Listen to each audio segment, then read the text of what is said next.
In this video, I'll be showing you how to use your USB stick like a flash drive with your virtual machine. So I have my flash drive over here. This is an 8 gig flash drive. So what I'm going to do now is connect it to my PC. After that, I'm going to select the operating system I want to use by clicking on it, and then I'll click settings. Next, I'll select export.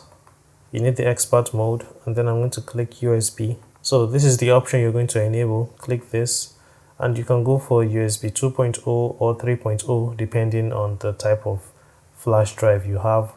So you can try both of them. If one doesn't work, you can try the other. So for me, I'm going to be using USB 2.0, and then I'll click here and then select the USB stick I'm using. So mine is this one.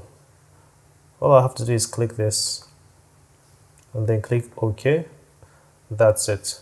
So the flash drive is still displaying on my Windows operating system. This is the host machine. Now I'm going to launch the virtual machine. With my virtual machine started, you can see now that I have this folder over here called Flash.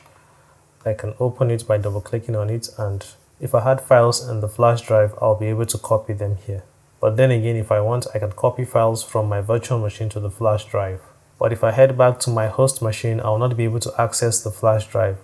And the only way I can access it is by shutting down my virtual machine.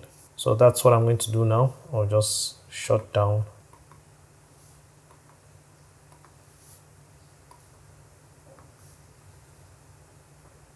So you see now my flash drive is back. Alright, so hopefully you found this video helpful. If you did, please give it a like and subscribe for more videos like this. I'll be seeing you in the next one. Take care and bye bye.